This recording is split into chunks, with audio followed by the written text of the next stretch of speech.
الجميلة ياسمين صبري بتثير غيرة كده زوجة محمد إمام خلال العرض الخاص لفيلمهم أبو نسب. تعالوا نشوف مع بعض الفيديو، بس ما تنسوش كده تشتركوا في قناتي لو أول مرة تشوفوني وتحطوا لايك جميل زيكم.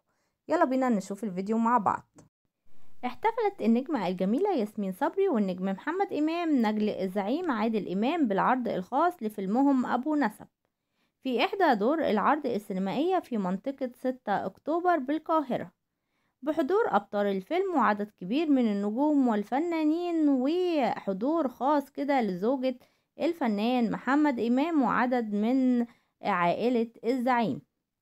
ويجمع الفيلم بين ياسمين صبري ومحمد إمام للمرة الثالثة في السينمات بعدما قدما سويا فيلمي جحيم في الهند عام 2016 وليلة هنا وسرور في 2018. وحقق كده الفيلمين نجاح جماهيري كبير جدا، وكمان حققوا نجاح في شباك التذاكر والإيرادات، زي بالظبط فيلم أبو نسب محقق كده في أول يوم عرض 2 مليون جنيه.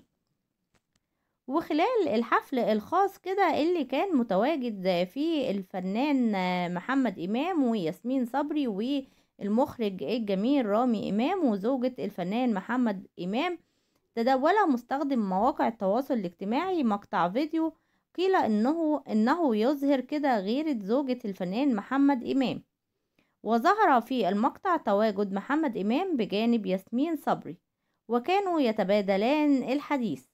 وفي ردة فعل سريعة كده وقوية من زوجة محمد إمام توجهت لزوجها وأمسكت بذراعه واتخذت وقتها وضعية التصوير مع زوجها.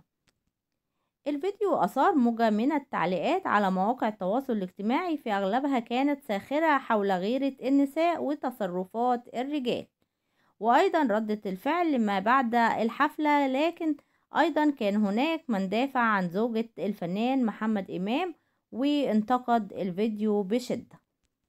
عن ردة فعل الجمهور كده اللي قال أكيد نام بالصالة ليلتها محمد إمام، واللي كتب وقال بتقوله امشي قدامي هنتفاهم بعدين، واللي كتبوا وقالوا حلوة غيرتها، حلوة الغيرة اللي فيها حب، استغار على شخص معناته هذا الشخص تحبه وغالي عليك، واللي قال ما في شيء يستدعي الغيرة، واللي قالوا ان ياسمين صبري بصراحة كده يتغار منها.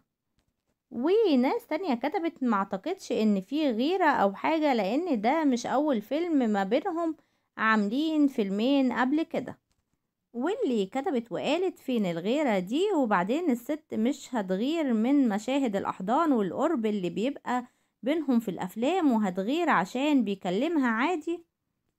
وتعليقات كتير جدا جات على الفيديو ده كان خبرنا النهاردة. أتمنى ان هو يعجبكم، لو عجبكم ما تنسونيش في لايك جميل زيكم وتشتركوا في قناتي لو أول مرة تشوفوني. دمتم في حفظ الله ورعايته وأمنه، مع السلامة في أخبار جديدة.